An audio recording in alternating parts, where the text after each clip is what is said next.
विरासत तो खत्म हो गई 1947 में, जब महाराजा जी यहाँ पे स्टेट छोड़ के चले गए। अगर विरासत खत्म हो गई तो हम यहाँ इनके चरणों में क्यों बैठे हैं? नहीं दोस्तों, हमारे चैनल पे आप सभी का स्वागत है। आज मैं एक ऐसी शख्सियत से मिलाना चाहता हूं जो किसी तारुफ के मोहताज नहीं है, जो एक एजुकेटेड फैमिली से ताल्लुक रखते हैं, जिनके फादर साहब सीनियर लेक्चरर रिटायर्ड हैं और खुद भी ये एजुकेटेड हैं। तो आज हम इनसे कुछ सवाल पूछेंगे जो पब्लिक के सवाल हैं, जो पब्लिक जानना चाहती है कि ये एक युवा राजपूत सभा के प्रधान हैं श्री मंजीत सिंह चिब जी। तो सबसे पहले मैं श्री मंजीत चिब जी आपका अपने चैनल पे स्वागत करता हूं। तो धन्यवाद। तो मैं सबसे पहले ये जानना चाहता हूं कि आप की क्वालिफिकेशन क्या है और आपने जो युवा राजपूत सभा जो बनाई है इसका उद्देश्य क्या है और प्रमुख लक्ष्य क्या है इसका? भारत माता की जय, जय देव, जय श्री राम, जय डोगरा। सबसे पहले मैं आपका तहे दिल से स्वागत करता हूं कि आपने आज जो मतलब मेरा इंटरव्यू कवर करने के लिए अपना भी वक्त निकाला। देखिए, आपने सवाल किया कि मेरी क्वालिफिकेशन क्या है। मैंने बीएससी आईटी इंफॉर्मेशन टेक्नोलॉजी जो है उसमें अपनी ग्रेजुएशन की। आफ्टर दैट मैंने ह्यूमन रिसोर्सेज में अपनी मास्टर डिग्री एमबीए की और एमबीए करने के बाद मुझे यह था कि मैं अपना काम करूं, कोई अपना बिजनेस करूं, अपने लोगों की सेवा करूं, जिसके चलते मैंने अपनी क्वालिफिकेशन के बाद जो है ट्यूशन सेंटर्स का जो काम है वो स्टार्टअप किया। मैंने बड़े अच्छा ट्यूशन सेंटर चलाए, बहुत सारे बच्चे मेरे से पढ़ के नौजवान जो है वो निकले हैं। अरे युवा ब्राह्मण सभा के प्रधान है हमारा छोटा भाई अतुल, वो भी मेरे पास पढ़ा हुआ है। जैसे आपने बोला कि मेरे फादर साहब एजुकेशन में थे, सीनियर लेक्चरर रिटायर हुए, मेरी मदर भी हुई। आपका ये इधर रुझान कैसे बना कि युवा राजपूत सभा में जो है ये यहाँ पे अपना योगदान दिया जाए? देखिए, जब हम ये सब चीजें करते रहे तो उसके बाद मैंने स्कूल खोला, मैं स्कूल भी चलाया, 12-14 साल तक स्कूल चलाया मैंने। युवा राजपूत सभा का संगठन जिसकी फाउंडेशन जो है हमारे 4 भाई हैं जिन्होंने रखी थी, जिसमें राजेंद्र सिंह नरस, रंजीत सिंह नरस और राकेश सिंह नरस, और हमारे युवा राजपूत सभा के एक्स चेयरमैन जो फाउंडर थे वो थे, फाउंडर आज भी है, हम फाउंडर से पीछे नहीं हटेंगे, रघुवीर सिंह जी। इसका जो उद्देश्य था वो ये था कि हमें अपनी राजपूत कम्युनिटी को जो है अपलिफ्ट करना है, उसके बेटरमेंट के लिए सोसाइटी में काम करना है। क्योंकि जम्मू कश्मीर में राजपूत सेकंड लार्जेस्ट कम्युनिटी होते हुए भी जो है दर बदर हो रही थी। कहते हैं ना, कोई माई बाप नहीं था। सर, मैं आपको इंटरप्ट कर रहा हूँ जी सर। जैसे आपने बोला है कि जो युवा राजपूत सभा है एक मतलब का राजपूतों के बेटरमेंट के लिए, अपलिफ्टमेंट के लिए। पर सर, क्या मैं से कि ये समझूं कि ये सिर्फ एक कम्युनिटी को बिलोंग करती है या पूरे जम्मू के यूथ को बिलोंग करती है? पूरे जम्मू यूथ जो डोगरा हमारे उनको बिलोंग करती है? सर देखिए, जब युवा राजपूत सभा संगठन का नींव पत्थर रखा गया तो ये पर्टिकुलर अपनी कम्युनिटी के लिए ही रखा गया था, इसमें कोई दो राय नहीं है। ना ही मैं पर्दे डालता हूँ, ना ही मुझे छुपाने की आदत है। लेकिन जैसे जैसे कारवां चलता गया, जैसे जैसे हमारी स्ट्रगल चलती गई, जो उद्देश्य लेके युवा राजपूत सभा बाहर निकली, तो उसमें सबसे पहले जो 3 उद्देश्य थे वो क्या थे कि हमें जम्मू को एक इंसाफ दिलवाना है जो सदियों से नहीं मिला था। महाराजा हरि सिंह जी का जन्म दिवस की छुट्टी घोषित करवाना। इसके लिए मैं थैंक यू करना चाहता हूं कि महाराज हरि सिंह जी हैं, उनके लिए सर हमारे मन में बहुत सम्मान है। क्योंकि सर मैं उनके बारे में पढ़ रहा था एक दिन, और वो पहले मतलब महाराजा जी थे जिन्होंने 1930 में गर्ल्स एजुकेशन की बात करी। सर उस टाइम पे वो बहुत बड़ी बात है, वो अपने जमाने से बहुत आगे थे। वो मतलब उनका फ्यूचर विजन बहुत अच्छा लगा सर मुझे। देखिए, जिस राजा महाराजा का, जिस व्यक्ति का फ्यूचर विजन स्ट्रांग होगा, वो देश, वो स्टेट, वो घर हमेशा फ्लोरिश करेगा। और ऐसे महापुरुषों को जो है हमेशा याद रखा जाता है, जैसे आज हम महाराजा हरि सिंह जी को। तो जो मेन मैनिफेस्टो हमारी युवा राजपूत सभा का था, जिसमें राजपूत वेलफेयर बोर्ड और राजपूत बच्चों के लिए जो है हॉस्टल्स, ये दोनों फैसिलिटीज की जो है हमने जो है डिमांड रखी थी। वो टाइम टू टाइम जो है हम उस डिमांड को बाहर भी लाते हैं और जोर भी लगाते हैं, जिसमें मुझे लगता है कि एक डिमांड जो युवा राजपूत सभा के हॉस्टल की है, ये बड़ी जल्दी जो है ये खुशखबरी समाज को मिलने वाली है। युवा राजपूत सभा पर्टिकुलर एक कम्युनिटी की है, तो जैसे टोल पोस्ट पे स्ट्राइक करनी या मतलब पुल पे जाके वो करना, कम्युनिटी की कुछ अलग डिमांड्स होती हैं और जम्मू की कुछ अलग थी। जम्मू के युवाओं की या राजपूत युवाओं की मुझे लगता है कोई अलग डिमांड्स नहीं, एक ही जैसे हैं। जैसे आपने देखा कि आज के दौर में जो युवा है बेरोजगार है, तो वो प्रदर्शन भी कर रहा है। पिछले दिनों आपने जंतर मंतर पे देखा, वहां भी प्रदर्शन हुए इसको लेकर।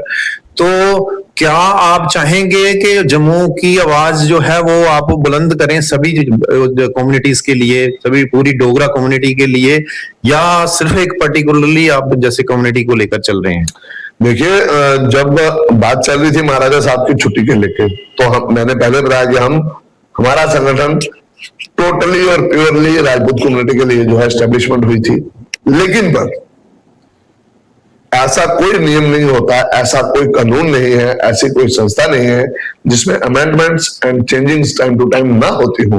और अगर चेंजिंग ना हो तो मुझे लग रहा है हम समाज को जो साथ साथ सिमल्टेनियसली नहीं चल सकते। युवा राजपूत सभा का संगठन जब छुट्टी महाराजा साहब की लेने के लिए बैठा था तो सिर्फ युवा राजपूत सभा अकेली बैठी थी।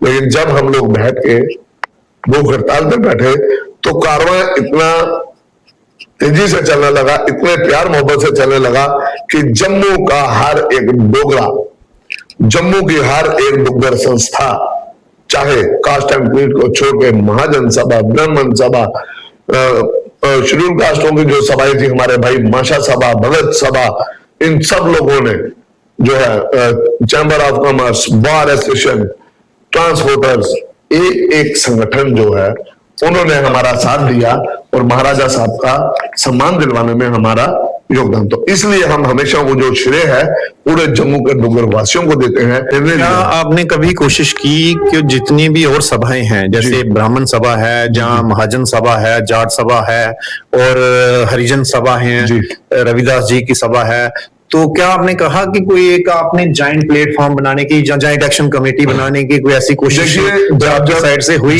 जब बड़ी बड़ी लड़ाइयां हमने लड़ी हैं तो ये सारी संस्थाओं के साथ हमारी बैठ के जो है चर्चा होती है, बहुत बारी हुई है, उसमें चाहे जट सभा हो चाहे दूसरी हो। और हमने पहले भी बोला कि जब बात जम्मू की आएगी तो हम एक प्लेटफॉर्म पे होंगे। खान साहब, आपसे जम्मू वासियों को काफी उम्मीदें हैं जी। राजन सिंह हो चाहे प्रधान, चाहे विक्रम सिंह हो, संजीव सिंह हो या मनदीप सिंह जी हो, तो जम्मू वासियों को खास करके युवाओं को आपसे बड़ी अपेक्षाएं हैं जी। तो क्या कोई बेरोजगारी, बाकी सड़कें भी बनती रहती हैं, पुल भी बनते हैं, टोल पोस्ट भी बनते रहते हैं, चलते रहते हैं, युवाओं की जो परेशानी है आजकल जो मेन है कि वो बेरोजगारी की है, और आप खुद एक एजुकेटेड फैमिली से ताल्लुक रखते हैं, तो इसके लिए आपके पास क्या प्लान है? मैं समझता हूँ एज ए प्रधान आपके पास कोई ऐसी स्ट्रेटजी है कि जम्मू में हम युवाओं को या आप गवर्नमेंट को कोई चीज बता सकें, कोई अपना सजेशन दे सकें कि ऐसे करें तो हमारे युवा जो है ये खुश हो सकते हैं, क्योंकि बहुत परेशान आज की डेट में जो युवा है वो बहुत ही परेशान है। देखिए, एज ए प्रेसिडेंट ऑफ युवा राजपूत सभा हमने अपने राजपूत बच्चों के लिए जो है एक चैतन्य मंच जो है, युवा राजपूत सभा का चेतना मंच जो है वो हमने तैयार किया हुआ है, जिसके तहत हम बहुत सारे बच्चों को फायदा दे भी रहे हैं, कुछ बिजनेस अपॉर्चुनिटीज भी उनकी हैं। ये वो मैं बताना चाहूंगा आप इसमें कि ये वो मंच है हमारा युवा राजपूत सभा का, युवा राजपूत सभा चेतना मंच। इसमें हमने अपने ट्रेडिशन को, एजुकेशन को स्ट्रेंथ करने के लिए और यूथ की कमिटमेंट्स जो जरूरतें हैं उनकी, जिसमें कैरियर गाइडेंस है, स्पोर्ट्स एंड फिजिकल फिटनेस है, ड्रग अब्यूज अवेयरनेस है, यूथ इश्यूज एंड सॉल्यूशंस है, राजपूत कल्चर एंड वैल्यूज है, इन सब चीजों के ऊपर जो राजपूत बच्चों के लिए है, जो मेरे संगठन का जिम्मेवारी है, वो मैं ये पूरा हम तैयार कर रहे हैं, जिसमें हमने कुछ बच्चों को फायदा भी दिया है। जैसे कि इन बच्चों ने जिसकी जितनी कैपेबिलिटी है उसको कोई छोटे छोटे यूनिट्स खुलवाने में हमने मदद की है, ताकि वो ये काम कर सके। आपके पास कोई डाटा है कि जिसमें आप देख सकें कि बिल्कुल। पूरे युवा कितने जम्मू में बेरोजगारी का कोई डाटा आपके पास? देखिए, उसके लिए मैंने डीसी साहब जम्मू से भी बात की थी, लेकिन कुछ वर्ग जो क्रीम ऑफ द सोसाइटी है वो जम्मू से आज बाहर काम कर रहा है, जिसकी हमें बहुत चिंता है, जिसकी वजह से हमें बहुत सारे नुकसान झेलना पड़ रहे हैं। पिछले दिनों डेमोग्राफिक चेंज की बात चल रही, जब हम अपना घर छोड़ देंगे, तो विरोधी हमारे घरों में आके कब्जे करेंगे और फिर वक्त बहुत लेट हो जाएगा, हम लोग पछताएंगे। इसलिए मैंने एडमिनिस्ट्रेशन से बात की हुई है कि एक ऐसी वेबसाइट बनाई जाए, एक ऐसा पोर्टल तैयार किया जाए जिसमें 20 साल से लेके 40 साल तक, खासकर 40 साल तक वो नौजवान जो जम्मू कश्मीर से बाहर काम कर रहा है, हिंदुस्तान में कर रहा है चाहे विदेश में कर रहा है, उसका एक डाटा हमारे पास होना चाहिए और उस डाटे में वो लोग अप्लाई करें कि वो किस किस फील्ड में काम करते हैं। मेजॉरिटी ऑफ फील्ड्स, मान लीजिए कोई आईटी सेक्टर में अगर काम कर रहा है, 70% बच्चे अगर आईटी सेक्टर में काम कर रहे हैं, तो हम यहाँ की सरकार का गिरेबान पकड़ेंगे, हाथ भी जोड़ेंगे और उसका विरोध करेंगे कि हमें आईटी सेक्टर की बिल्डिंग सेटअप जम्मू में चाहिए, ताकि वो 70% बच्चा जो वहां पे है वो यहाँ पे आके काम कर सके। ये हमारा एक विजन है कि हमने वो बच्चे जो जम्मू छोड़ के बाहर जा रहे हैं, और जो बाहर जा रहे हैं, तो जो बच्चा यहाँ पढ़ रहा है, जो यहाँ खज्जल हो रहा है, जब वो बच्चे वापस आएंगे तो जो बच्चे यहाँ पे हैं उनको भी रोजगार का जो है। सर रिसेंटली हमने देखा है कि जैसे जम्मू में आईआईटी अभी ओपन हुआ है, आईआईएम भी ओपन हुआ है, बहुत सारे मेडिकल कॉलेजेस जो हैं वो इन मतलब प्रपोजल में हैं। तो आपको क्या लगता है कि जम्मू में ये सब चीजें हो रही हैं, तो इसमें आप क्या ऐड करना चाहते हो कि मतलब ऐसे इंस्टीट्यूशंस और बनने चाहिए? देखिए, ये जो इंस्टीट्यूशंस बन रहे हैं ये हमारे जम्मू के लिए जो है ये बेनिफिशियल है, इसमें कोई दो राय नहीं है। इसमें हमारा जो फाइनेंशियल रेवेन्यू जनरेट होता है उसका भी बेनिफिट हो रहा है। जम्मू वालों का प्रतिनिधित्व वहां पे नहीं है, रिजर्वेशन नहीं है, बिल्कुल भी मैं बोलने लगा हूँ, बाहर से लोग आके मैं बिल्कुल बोल रहा हूँ, हमारी उन चीजों में जो है वो बेनिफिट जो है हमारे लोगों को जरूर हो रहा है। अगर कोई पीजी ले रहा है, हॉस्टल ले रहा है, इनका बेनिफिट है। लेकिन पर मेरे अपने नॉलेज में भी अगर आप बोलेंगे कि मुझे 20% भी ऐसे बच्चे दिख रहे हैं जो जम्मू के यहाँ पढ़ रहे हैं, तो मुझे लग रहा है वो नहीं पढ़ रहे होंगे। सर मुझे लगता है वो ऑल इंडिया मेरिट पे होता है। सपोज जैसे आप बोल रहे हैं कि जम्मू में सिर्फ जम्मू के बच्चे होने चाहिए, वैसे तो फिर सर जैसे आईआईटी मद्रास है, जैसे आईआईएम कोझिकोडे है, तो वहां पे फिर पर्टिकुलर वही स्टेट के बच्चे होंगे। बिल्कुल आपका सवाल बिल्कुल जायज है कि वहां पे उसी स्टेट के बच्चे होने चाहिए, और मैं ये कहूंगा कि जिस स्टेट में जहां का भी बच्चे हो, जिस स्टेट में कॉलेज खुले हो, उसका कोटा जो है वो प्रायोरिटी उस स्टेट में होना चाहिए कि 25% बच्चे को कोटा जो है जम्मू के बच्चों को होना चाहिए। उसमें जो पोस्ट है, वो जो स्टाफ है, एटलीस्ट 25% कोटा वो भी जम्मू का होना चाहिए, चाहे वो एजुकेशनल इंस्टीट्यूट हो, चाहे एम्स हो, चाहे कोई भी हो। तो फिलहाल सर मैं आपसे फिर एक युवाओं के बारे में क्वेश्चन पूछूंगा, क्योंकि आप एक युवा संगठन के प्रधान हैं। बिल्कुल। तो जब से यूनियन टेरिटरी बनी है जी। जम्मू एंड कश्मीर, जी। तो क्या आप समझते हैं कि कोई बाहर की कंपनीज इधर आई हैं जम्मू में, जिससे रोजगार बढ़ा है, या कठुआ में, या उधमपुर में, या पुंछ में, राजौरी में, मैं जम्मू प्रोविंस की बात करूंगा, कश्मीर को छोड़ के, तो क्या यहाँ पे कुछ ऐसी कंपनीज आई हैं कि जब बेनिफिट हुआ है कोई युवाओं को या नहीं? अगर नहीं हुआ है तो उसका कारण क्या है, और उसके लिए आपका संगठन जो है वो कहाँ आवाज उठा रहा है? देखिए, जो बाहर से इंडस्ट्रीज यहाँ पे जम्मू में जो है यूटी बनने के बाद आई है, मुझे नहीं लगता कि वो जम्मू कश्मीर में, खासकर जम्मू के लोगों को और नौजवानों को, चाहे वो जम्मू क्षेत्र के हो, कठुआ के हो, पुंछ के हो, राजौरी के हो, उधमपुर के हो, उनको ज्यादा तौर पर जो है यहाँ पे बेनिफिट हुआ हो। और अगर हुआ भी होगा तो 100 रुपए की मेहनत का 20 रुपए ही काम उनको मिला होगा। अगर वो काम 100 का करवा रहे हैं तो 20 ही रुपए यहां दे रहे हैं। इतनी धांधली है उनमें। ऐसे प्रोजेक्ट्स हैं, ये जो हमारा इंटरनेशनल एयरपोर्ट बन रहा है जम्मू में, मेरे पास यहाँ के भी नौजवान आए थे, मैंने उनकी भी बात की थी कि जहां पे उस बच्चे की कैपेबिलिटी के हिसाब से, चाहे वो लेबर में हो, चाहे वो अकाउंट्स में हो, अगर उसकी वो सक्षम है 10,000 सैलरी देने के लिए, तो ये लोग उसको मजबूर करेंगे 3,000 सैलरी देने के लिए। ऐसा एक जो मकसद बना, हमें इस पे बोलना आप चाहिए। हमारे जो- चैनल के माध्यम से ये सरकार को क्या संदेश देना चाहेंगे, क्या सजेस्ट करना चाहेंगे कि क्या यूनियन टेरिटरी बनने से हमें कोई बेनिफिट हुआ है, या आप रोजगार के बारे में क्या सजेस्ट करना चाहोगे? देखिए, सरकार को हम रोजगार के बारे में ये जरूर बोलना चाहेंगे कि अगर एलजी साहब 100 दिन का नशा मुक्त अभियान चला सकते हैं, तो ऐसा ही 100 दिन का जॉब प्लेसमेंट का अभियान भी जो है ये चलना चाहिए, ताकि अगर आप नशे से दूर करने के लिए बात कर रहे हैं, तो जॉब प्लेसमेंट आपको ऐसे फेयर्स लगाने चाहिए, ऐसे जगहों पे प्रोग्राम ऑर्गेनाइज करना चाहिए जहां पे नौकरी के लिए बच्चों को एक मेला लगाया जाए, जिसकी जो कैपेबिलिटी है, जो सरकारी नौकरी के काबिल है, उसको सरकारी नौकरी की तरफ जो है समझाया जाए, और जो बच्चे सरकारी नौकरी के लिए एलिजिबल नहीं है, प्राइवेट सेक्टर के लिए है, तो उनको वहां गाइडलाइन किया जाए। और जो लेबर क्लास में काम करना चाहते हैं, तो कौन कौन सी ऐसी इंडस्ट्रीज है, 100 दिन के जॉब प्लेसमेंट का अगर कैंपेन चलाएंगे, नशे के लिए चलाई, बहुत अच्छी बात है, मुझे लग रहा है कामयाबी भी उसमें काफी हद तक मिली है। ऐसा ही अगर सरकार इनिशिएटिव लेती है, और मैं सेंट्रल सरकार को भी बोलना चाहूंगा, पीएमओ को भी बोलना चाहूंगा, और एलजी महोदय को भी, कि जब यूटी टूटी थी, तो जो हमें सपने दिखाए गए थे कि बड़ी बड़ी इंडस्ट्रीज, रिलायंस, टाटा, ठीक है, ऐसे जम्मू में जो है एयरटेल, बड़े बड़े यहाँ पे कॉम्प्लेक्सेस खुलेंगे, बड़े बड़े आईटी सेक्टर के यहाँ पे जो है जॉब प्लेसमेंट के लिए जो खुलेंगे, जो आज तक नहीं खुली है। तो वो चाह रही है कि मल्टी स्टोरी बिल्डिंग्स जम्मू में खुलनियां, चाहे सांबे खुलन, चाहे उधमपुर खुलन, सारे एडजॉइनिंग एरिया खुलन, चाहे कश्मीर च भी खुलन, 2-4 सारे रोजगार जरा सारे बच्चे जड़े ने बाहरों जड़े गेदे ने घर वापसी करन, और अपने इस सेक्टर का जरा आईटी सेक्टर का बेनिफिट ले सकते। इस करिए जो तुम सरकारी नौकरी नहीं दे सकते, कम से कम प्राइवेट सेक्टर च बच्चे की तो एडजस्ट कर सकते हो।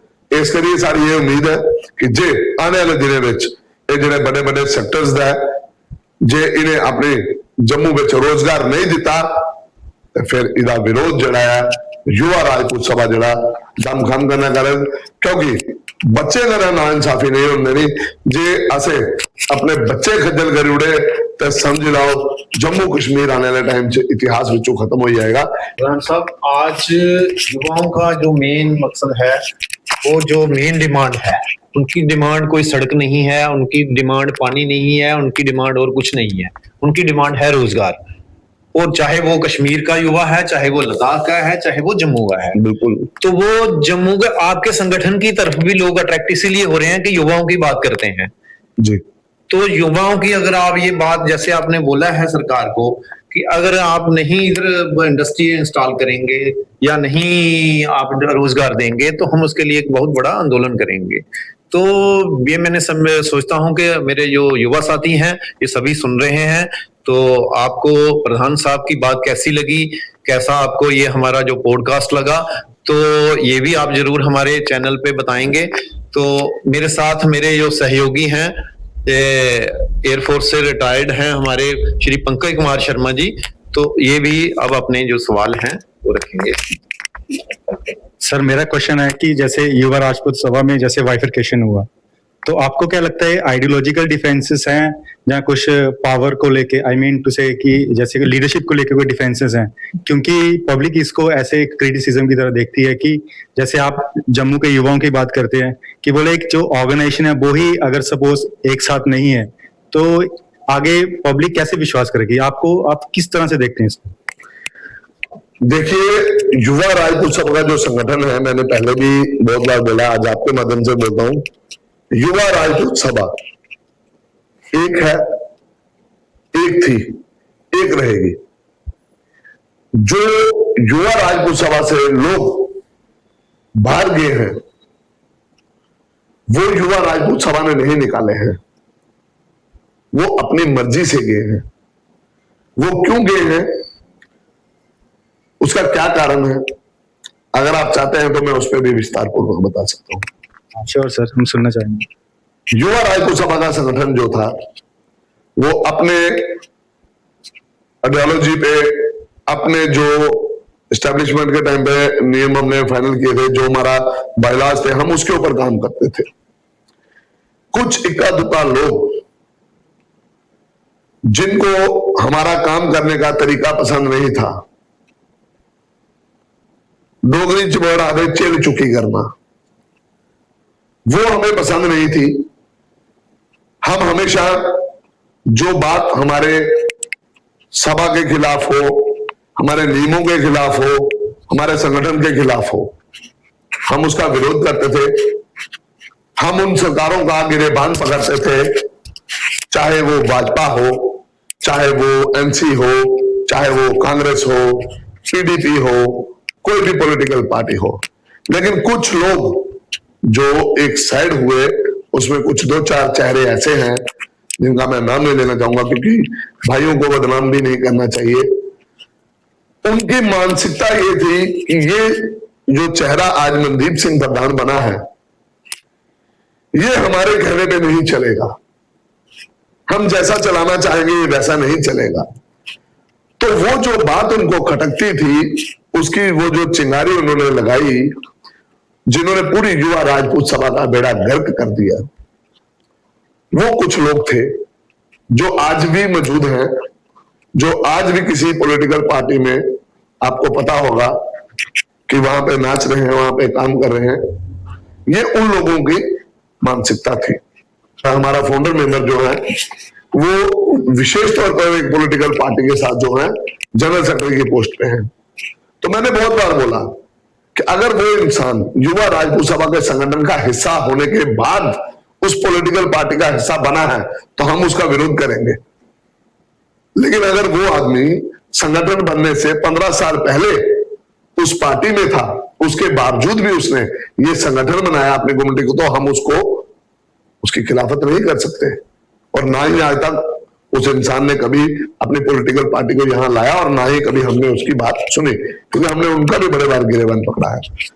तो जब ये चीजें चलने लगी तो हमारी संस्था में एक के दो प्रधान बना दिए गए। एक फैसला हुआ, जब फैसला आप देखिएगा, जब सरपंच पंचायत की इलेक्शन होती है तो मेजॉरिटी जिसके साथ हो उसको मानना पड़ता है, ऐसा नहीं होता कि नहीं मानना पड़े। लेकिन पर फिर भी जब मेजॉरिटी ने एक प्रधान को घोषित कर दिया, उसके बाद फिर दूसरा प्रधान को बना दिया गया, तो वही लोग जो दूसरा प्रधान बनाने गए तो कंट्रोवर्सी स्टार्ट करने में तो उन्हीं का योगदान रहा। मनदीप जी, मैं एक आपको इंटरप्ट कर रहा हूँ, सॉरी। मैं पूछना चाहूंगा कि प्रधान की कोई सैलरी है या प्रधान एक सेवादार है, मतलब सभा का, या ये कुर्सी की लड़ाई इसके लिए क्यों? देखिए, ये लड़ाई के पीछे कोई कारण क्या है? कोई फंड्स ज्यादा हैं सभा के पास, या किस चीज के लिए है? अगर सेवा करनी है तो कहीं भी बैठ के आदमी किसी अब सेवा कर सकता है, चल सकता है। बिल्कुल सही। जैसे युवा राजपूत सभा ने जम्मू की आवाज उठाई तो वो जम्मू पूरा इकट्ठा हो गया। अगर कोई सही काम करेगा, कहीं भी बैठ के करेगा, तो वो उसको पब्लिक जो है वो अप्रिशिएट करती है। बिल्कुल बिल्कुल। देखिए, युवा राजपूत सभा में सैकड़ों लोग हैं। मैं आपसे सवाल पूछूंगा, आप मेरा इंटरव्यू लेने क्यों आए? मैं आपसे सवाल पूछ रहा हूं, आप मुझे बताइए इसका जवाब। प्रधान है तो इसलिए। तो एक चेयर ऐसी होनी चाहिए जो कम्युनिटी को रिप्रेजेंट करे। ये कुर्सी का लालच नहीं है, ये बात संगठन की है कि आप। मैं आपको इंटरप्ट करूंगा जी। जैसे युवा राजपूत सभा की कोई इलेक्शंस होती हैं, इंटरनल इलेक्शंस होती हैं, जैसे बड़ी बड़ी पार्टीज में होती हैं जी। थोड़ा सा इस पे प्रकाश डालिए सर। देखिए, युवा राजपूत सभा की जब स्टार्टअप हुआ था तो तब भाईचारे के तौर पे संगठन इतना मजबूत नहीं था, तो तब हाथ खड़े किए जाते थे कि जो मेजॉरिटी में डिसीजन होगा तो उसके बाद होगा। इस बार भी जो है हमारे जब चेयरमैन चुने गए तो पहली बार युवा राजपूत सभा में जो है जब चेयरमैन की इलेक्शन हुई तो चेयरमैन की इलेक्शन में जो है हाथ नहीं चुने गए, बाकायदा वोट डाले गए, जिसमें रघुवीर सिंह हमारे बाबू के नाम से जाने जाते हैं, हमारे एक्स चेयरमैन हैं हमारे संगठन के, हमारे बड़े भाई हैं, हमारी युवा राजपूत सभा फाउंडर भी रहे हैं। वो 13 वोट लेके जो है वो जीत हासिल करते हैं और दूसरी सभा में वाइस चेयरमैन की पोस्ट पे जो आज बैठे हैं देविंदर सिंह काका, वो 12 वोट लेते हैं जो बांतला में रहते हैं। तो एक वोट से वो जो जीत है वो उनको हासिल होती है। जब चेयरमैन की इलेक्शन हो गई, 12 वोट एक को मिल गए, 13 वोट जो एक को मिले, 13 वोट वाला जब विजेता हो गया, तो 12 वोट वाले का काम ये थोड़ी है कि उसके खिलाफ खड़े हो जाना और बोलना कि मैं पावरफुल हूं। 13 और 12 में एक का अंतर था। जब 13 वाला जीत के अपनी चेयरमैनशिप की कुर्सी को एंजॉय कर रहा है, समाज की सेवा कर रहा था, तो 12 वालों ने विरोध नहीं किया। उसी तरह जब मनदीप सिंह 25 में से 18 वोट ले लेता है, तो 18 आदमी जब जो है रिटर्न में जो है साइन करके उसको प्रधान बना देते हैं, तो फिर प्रधान जो है वो कुर्सी पे जिसको बिठाया गया 18 वोट वाला होना चाहिए था। फिर वो जो 7 वाला थे वो कैसे प्रधान बना सकते थे कि पीछे से कोई बीमारी चलती आई लेकिन अब पकड़ी गई है। तो हम उस पर चर्चा करेंगे कि आखिर बीमारी कहाँ थी। मनदीप जी, हमने ये देखा कि विचारधारा में भी फर्क है।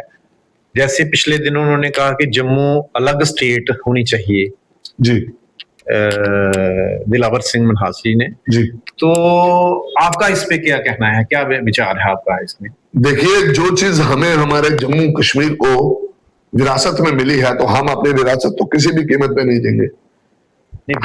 विरासत तो खत्म हो गई 1947 में, जब महाराजा जी यहाँ पे स्टेट छोड़ के चले गए। अगर विरासत खत्म हो गई तो हम यहाँ इनके चरणों में क्यों बैठे हैं?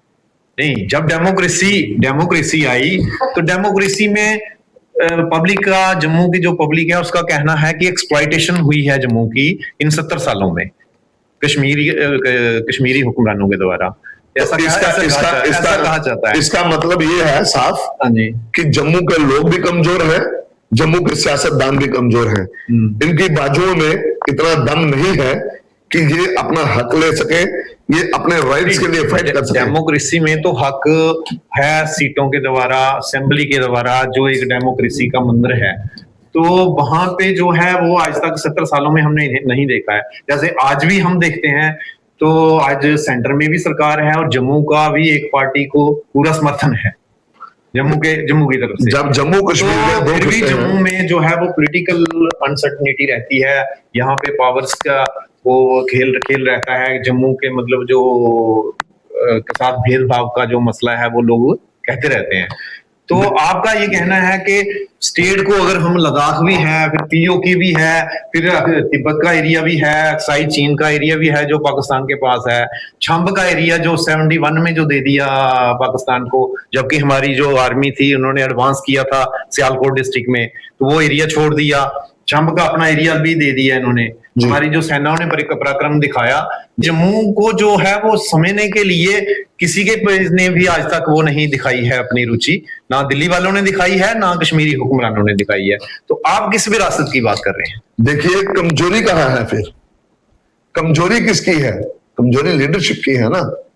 जब लीडरशिप स्ट्रांग होगी, तो अगर हम डेमोग्राफिक चेंज की बात करते हैं, अगर हम सीट्स के बंटवारे की बात करते हैं कि जम्मू में सीटें कम हैं, कश्मीर में सीटें ज्यादा हैं, तो इसकी लड़ाई किसने लड़नी थी? लिमिटेशन की इन्होंने, तो किसने करवाई? लेकिन उसका बेनिफिट है कि जम्मू में फिर भी चीफ मिनिस्टर नहीं बना सके जम्मू। किस आधार पे बनाई, किस बेस पे बनाई, इसका जवाब देना बताना पड़ेगा ना। वो तो कश्मीरियों ने नहीं की। किसने की? डिलिमिटेशन तो कश्मीरियों ने नहीं की। किसने की? जिसने भी की, कश्मीरियों ने तो नहीं की। नहीं, आपको ये बताया कश्मीरियों ने नहीं की, आप ये बताइए कि किसने की? भारत सरकार ने करवाई। तो फिर भारत सरकार के जो आज नुमाइंदा यहाँ बैठे हैं, वो क्यों आवाज नहीं उठाते इस चीज की कि डिलिमिटेशन हमारे फेवर की नहीं हुई है? क्यों नहीं उठाते? हमारे लोग ईमानदारी से काम करें। हम जम्मू कश्मीर को, दोनों खितों को लेके, जब हमारे महाराजा साहबों ने, जब उस टाइम तो इतनी टेक्नोलॉजी नहीं थी, इतने रिसोर्सेज नहीं थे, अगर तब हम लोग कामयाब थे, तब एक देश था, आज हम यूटी बन के रह गए हैं। तो इसमें मुझे लगता है हमारे लीडरशिप की कमी है। अगर स्टेट की आप बात करते हैं कि जम्मू अलग स्टेट और कश्मीर अलग स्टेट, मुझे लगता है कि ये समय अभी सही नहीं है इस चीज के लिए कि जम्मू को अलग किया जाए, रजौरी को अलग किया जाए। आज जम्मू डिमांड करेगा हम अलग करने की, कल सांबा करेगा, फिर रजौरी करेगा। क्या आप समय के साथ इनको टुकड़े करते करते करते करते चले जाएंगे। फिर अखंड भारत की बात कैसे हो सकती है जब हम छोटे छोटे टुकड़े करते जाएंगे इन चीजों की। क्या हम कल ये अपेक्षा कर सकते हैं कि आप भी अपनी जो है जो रायपुर युवा संगठन है, जहां आप पर्टिकुलरली या आपके जो नेता हैं, तो वो कल को पॉलिटिकल पार्टी ज्वाइन करेंगे या नहीं, मैं हम ये जानना चाहते हैं। देखिए, और मैं एज ए प्रेसिडेंट युवा रायपुर सभा कभी भी किसी पॉलिटिकल पार्टी में ना जाना पसंद करूंगा और ना ही उम्मीद करूंगा कि मेरा कोई भाई जो है वो पॉलिटिकल पार्टी में जाए। हाँ, अगर वो संगठन को छोड़ के किसी पॉलिटिकल पार्टी में जाना चाहता है तो वो जाए, लेकिन संगठन में रहते हुए वो किसी पॉलिटिकल पार्टी में जाए तो मुझे लगता है वो गलत होगा। सर मेरा क्वेश्चन ये है कि जैसे आप जैसे बोल रहे हैं कि हमारी युवा राजपूत सभा कभी भी मतलब पॉलिटिकल पार्टी मतलब मेन स्ट्रीम पॉलिटिक्स में नहीं आएगी, आप ये कहना चाहते हैं। तो सर मुझे लगता है कि जैसे कोई पॉलिटिकल पार्टी है, आई थिंक अगर वो पावर में आएगी तो उसके बाद डिसीजन मेकिंग है, वो मतलब उसके पॉलिसी मेकिंग है, तो सारी चीजें चेंज कर सकती है। सपोज अगर आपके पास ये सब चीजें नहीं है तो आप कैसे फिर जम्मू के यूथ को जो जहाँ एक पर्टिकुलर कम्युनिटी जैसे हमने बोला कैसे सेटिस्फाई करें, लोगों के जो जम्मू के यूथ की एस्पिरेशंस हैं उनको कैसे पूरा कर पाएंगे? जी, क्या आपको लगता है कि महाराजा हरि सिंह जी की जो छुट्टी थी वो किसी पॉलिटिकल पार्टी के मैनिफेस्टो में थी?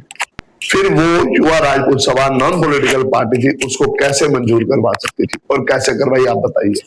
सर छुट्टी तो ठीक है, मतलब एक पर्टिकुलर चलो गवर्नमेंट ने आपकी डिमांड मान ली, ठीक है, दैट टू एग्री, बट अगर आपको यूथ के एम्प्लॉयमेंट के बारे में सोचना है, उनकी हेल्थ के बारे में सोचना है, एजुकेशन के बारे में सोचना है, तो फिर तो सर मेन स्ट्रीम पॉलिटिक्स में आना पड़ेगा ना, क्योंकि उससे क्या है कि सपोज किसी पार्टी गवर्नमेंट बनती है, डिसीजन मेकिंग है, एजुकेशन, बहुत सारे एग्जांपल जो है बाद में पॉलिटिकल पार्टी जो है ना, प्रेशर ग्रुप्स, वो एक गवर्नमेंट के ऊपर प्रेशर बना के, मुझे आज भी जितनी मेरी नॉलेज है, हो सकता है मुझे इसमें कम हो नॉलेज, जितने भी प्रेशर ग्रुप पॉलिटिकल पार्टीज में गए हैं बाद में वो पंचर ही हुए हैं। वो चाहे जम्मू कश्मीर के हो चाहे बाहर के हो, वो डिफ्यूज हो जाते हैं बाद में। क्या सर्कमस्टांसेस आते हैं, क्या लालच आता है, क्या सत्ता का नशा होता है। शिवसेना की बात करते हैं, मैं तो आज वो भी पॉलिटिकल पार्टी में आ गई है, शिवसेना आई है ना। तो आपको लगता है कि शिवसेना हमारी आज जो एक दबदबा हमारी शिवसेना का उस टाइम था, आपको लगता है कि क्या वो आज बरकरार है? नहीं, आज वो भी डाउन पे है। हमें आज भी माना है शिवसेना पे। जो शिवसेना डंक की चोट पे हिंदुत्व की बात करती थी, क्या आज हिंदुत्व की बात कर रही है? सब जगह आप बताइए, जहां पे उनकी पार्टी चल रही है, यहाँ हो रही होगी क्या? वहां हो रही है? वहां नहीं हो रही है। तो जो चीजें समाज की जरूरत है, मुझे लगता है कि अगर हम इकट्ठा होके वो चीजें जो हमें जरूरत है फ्यूचर में, अगर हम वो मैनिफेस्टो बना के, मेमोरेंडम्स बना के सरकार को पहले दे दिया जाए, जब इलेक्शंस आती हैं एक बड़ी बड़ी होर्डिंग जो है सिविल सोसाइटी की तरफ से लगेगी कि जम्मू की ये 10 डिमांड्स हैं, जो पॉलिटिकल पार्टी अपने मैनिफेस्टो में ये 10 चीजें लिखती है, हम उस पॉलिटिकल पार्टी को समर्थन करेंगे और नौजवानों को बोलेंगे कि इस पार्टी को जो है सक्षम बनाइए। इसने वादा किया है कि हम ये 10 चीजें जो करेंगे। युवा राजपूत सभा का ये काम होना चाहिए, ना कि युवा राजपूत सभा का कुर्सी पे बैठ के तो मैं 4 के काम करूं और 4 को मैं लारे लगाते रहूं, ये नहीं होना चाहिए। अगर आज स्पोर्ट्स की बात कीजिए, स्पोर्ट्स पॉलिसी बन गई, सरकारों ने बना ली, क्या आवाम उस स्पोर्ट्स पॉलिसी से खुश है? तो फिर कल हम स्पोर्ट्स पॉलिसी बनाएंगे।